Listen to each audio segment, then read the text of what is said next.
The sky hadn't yet decided whether it wanted to rain or shine when Marcus stepped onto the gravel-laced ground of the construction site, his steel-toed boots crunching softly with each step.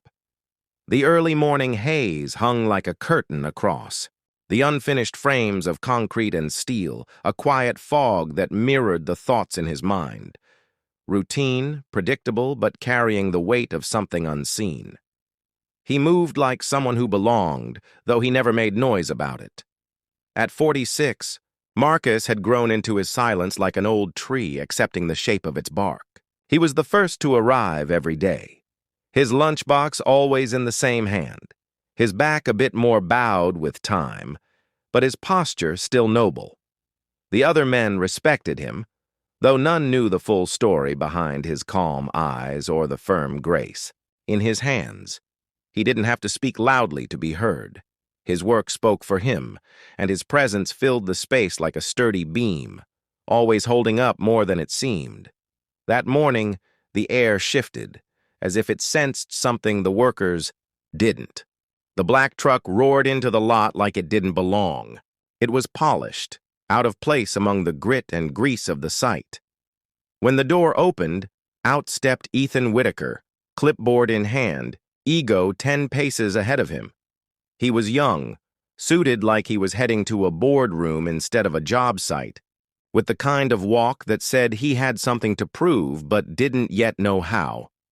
He adjusted his sunglasses, surveying the site like a man counting property, not people. His gaze stopped on Marcus, just long enough to look past him. "You!" he barked, finger jabbing toward Marcus like he was flicking lint from his collar. "What the hell do you think you're doing with those joists?" Marcus looked up slowly, his expression unchanged, unshaken. "Realigning them. If they're off by even a half-inch, the support's compromised." Ethan scoffed, stepping forward with a kind of forced authority. "I didn't ask for your opinion. This isn't a debate. You don't touch anything unless I say so. Got it?" A silence fell over the crew. Not out of confusion, but disbelief. Tools were lowered. Eyes shifted toward Marcus. No one spoke. No one moved. Because in that single moment, something ancient stirred in the gravel and steel, disrespect-wearing, the mask of power. Marcus didn't argue. He didn't even blink. He simply nodded, lowered the beam he'd been holding, and walked away with a calmness that somehow spoke louder than yelling ever could. Ethan, not reading the air around him, turned and walked off with a smirk, tossing out, "Know your place." Luis, a wiry kid just a few months into the job, stared after Marcus, his blood warming with quiet rage.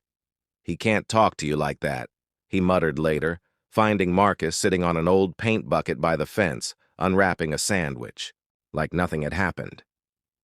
Marcus took a bite and chewed slowly before replying. "He didn't talk to me. He talked to who he thought I was." Luis frowned. "Still, that was humiliating. And you just took it?" Marcus looked at the sky, then at the half-built skeleton of the structure behind them. "Sometimes it's better to let a man climb the ladder he built with arrogance. Sooner or later he'll step on a rung that can't hold him." It wasn't defeat in his voice. It was something deeper, like a man who knew that storms didn't last, but roots did. By noon, the crew worked slower, unsure. Orders were barked from Ethan's clipboard, but no one moved with rhythm. It was as if the soul of the job had been interrupted and no one knew how to get it back. Ethan strutted through the site like he was casting a one-man play, correcting workers on things he barely understood. When one of the welders asked about the load-bearing specs, Ethan fumbled through the blueprint, then shrugged. "Just follow the plan. I signed off on it." But the plan was wrong, and everyone could feel it. At 12:43 p.m., a white SUV rolled into the lot, slow and steady. The sound of the tires grinding against the gravel made heads turn before the engine even cut off. When the door opened and Mr. Harlan stepped out, you'd have thought time itself took a breath. Tall, graying at the temples, and dressed like a man who had seen the guts of construction from both the ground and the boardroom. Harlan wasn't just a supervisor. He was legend. His boots were dusty, his hands calloused, and his eyes sharp. He didn't head for Ethan. He walked directly toward Marcus. The crew froze again, unsure what was happening, but certain they were about to witness something important. "Marcus," Harlan said, offering a hand with a quiet smile. "Good to see you." Marcus stood and shook it. "Didn't expect to see you out here today." "Neither did I. Got a few calls this morning. Thought I should come see for myself." Ethan, still holding his clipboard like a shield, finally noticed the commotion and made his way over, his tone full of forced charm. "Mr. Harlan, didn't expect you on site. I've been walking the team through the morning's tasks. There were some issues with—" "I know," Harlan interrupted. "I've been briefed." Ethan smiled, trying to hide the slight tremble in his hands. "Just a few growing pains, but I've got it under control." "You fired orders at the wrong man," Harlan said sharply. "The man you just publicly humiliated is my most trusted structural consultant." The clipboard in Ethan's hands fell a few inches. "What?" he stammered. "You heard me? Marcus has more knowledge about structural integrity in his pinky than you'll learn in the next decade. He's been quietly overseeing site evaluations for this company longer than you've been shaving." Ethan looked at Marcus as if seeing him for the first time. But even now, even as his cheeks flushed with the sting of sudden realization, he still tried to salvage his pride. "Well, no one told me. He looked like a regular laborer." "Exactly," Harlan said, voice low and tight. "And that says everything about you." The crew listened in silence so thick, even the cranes above seemed to pause. "Do you know why Marcus dresses like the rest of the team?" Harlan asked Ethan, eyes never leaving him. Ethan shook his head. "Because he is the team. He believes leadership comes from beside, not above. That wisdom doesn't need a badge, and that respect, once lost, is hard-earned back." Ethan opened his mouth, but there was nothing left to say. No title could shield him now. No speech could undo what he'd done. "Go pack your things," Harlan said, finality laced in every syllable. "You're done here." Ethan turned, defeated, walking toward the truck that had brought him in with arrogance and would now carry him out in shame. Still, Marcus said nothing, not until Luis leaned over, voice full of wonder. "Why didn't you say anything earlier? You could have shut him down from the start." Marcus's voice was soft, but it carried. "If I had, you'd have only seen a man defending himself. But now, you saw what pride looks like when it collapses under its own weight." Luis nodded slowly. The rest of the crew stared at Marcus with a new kind of reverence, not the kind that came from titles, but from truth, the kind that lasts. And, in that stillness, in that shared breath of quiet redemption, something was rebuilt among them, not with steel or screws, but with dignity. Not one of them would ever forget that day. Not because Ethan was fired, but because Marcus didn't have to raise his voice to make the ground shake. The next morning, the site was quieter than usual. The usual clanging of tools and shouted greetings were replaced by something softer. Reverent nods, quiet handshakes, and side glances toward Marcus, who, as always, arrived first. But this time, something had shifted. It wasn't just respect. It was understanding, and maybe even guilt. Marcus went about his work like he always did, measuring beams, double-checking tension wires, adjusting faulty placements others had missed. Yet each move he made now seemed magnified, as if every eye finally saw the depth in each careful decision he took. Luis approached him later that morning, notebook in hand, face half nervous, half inspired. "Do you mind?" he asked. "If I shadow you for a while?" Marcus didn't look up. "Why?" Luis hesitated. "Because I want to learn how to build right. And because yesterday I realized I've been working next to someone great without even knowing it." Marcus finally turned to him. You've got 2 eyes and a brain. That's more than enough to be great. But learning to listen, that's where real builders begin. Luis smiled, standing a little taller as he followed Marcus across the site. By mid-afternoon, a light breeze carried sawdust through the air, and the rhythm of the work site began to find its beat again. But then something unusual happened. A black sedan pulled into the lot, sleek and silent. The kind of car that didn't belong near gravel and steel, yet here it was, humming softly to a stop. A man stepped out, sharp suit, composed steps, eyes that scanned the environment like he'd studied every detail before arriving.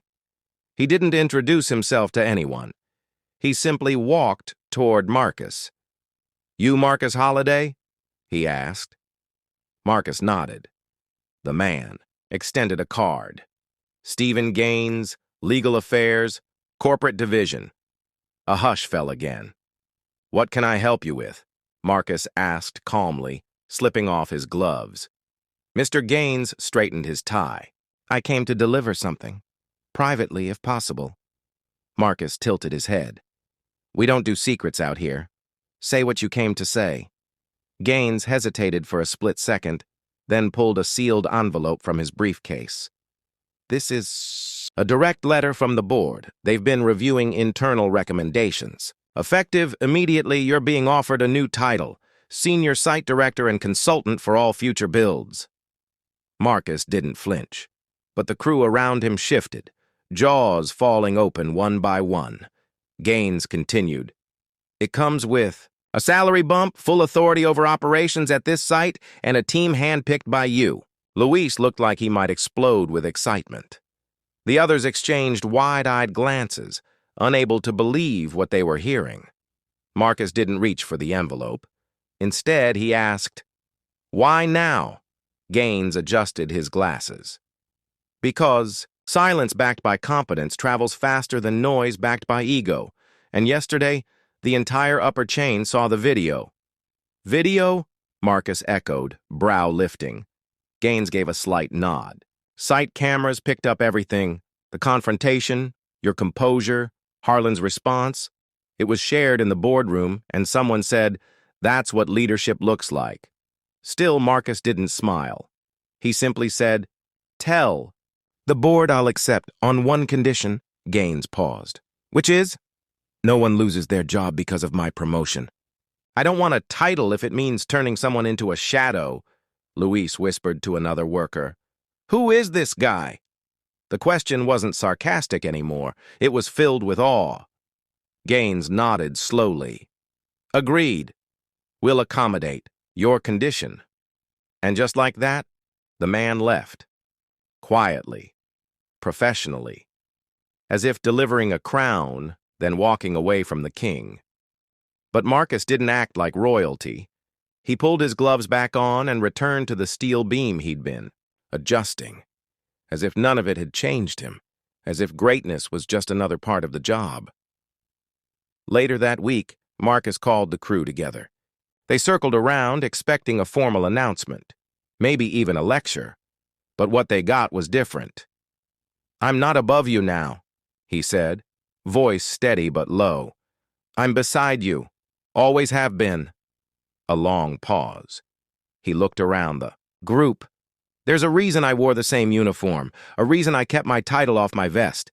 Because buildings aren't held up by the guy pointing at blueprints from a tower.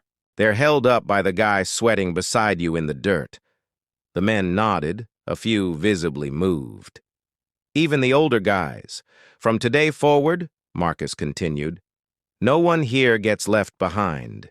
If you don't know something, you ask. If you fall behind, we help you up. If someone disrespects one of us, they disrespect all of us." He raised his hand and pointed toward the steel skeleton behind them. "That," he said, "won't stand if we don't stand for each other." The crowd erupted, not in a cheer, but in a shared energy, like something had finally clicked, like the bones of the building had just been infused with heart. Over the weeks that followed, the site transformed, not just in concrete and wiring, but in spirit. Marcus taught the youngest crew members tricks they'd never find in manuals. He listened to the older ones and brought their suggestions into design revisions. He even ate with the welders, sat with the forklift guys, and took late phone calls from tired hands asking questions. The place stopped being a job. It became a craft. One day, as he was helping Luis torque a section of rebar, the young man paused. "Can I ask you something personal?" Marcus nodded. "Why didn't you quit that day, when Ethan humiliated you?" Marcus looked at him for a long moment. "Because if I had, you would have remembered the disrespect. But by staying, now you remember the recovery." Luis swallowed hard. "You changed the whole place?" Marcus shook his head. "I didn't change it. I just reminded it who it was." Weeks later, the building opened on time, sturdy, clean, strong. Reporter came to take a picture of the final crew. They asked Marcus to stand in the center. He refused. "We all stand in the middle," he said, and had them form a circle instead. That photo would later hang in the company's main office. No titles, no labels, just faces, hands, and heart. And under the photo, a plaque read, "True." Leadership doesn't demand the spotlight. It builds it, and then hands it to others. Because in a world that too often mistakes volume for value and titles for wisdom, one man proved that the quiet strength of dignity and the courage of humility can shake more ground than shouting ever could. Marcus never raised his voice, but he made the world listen.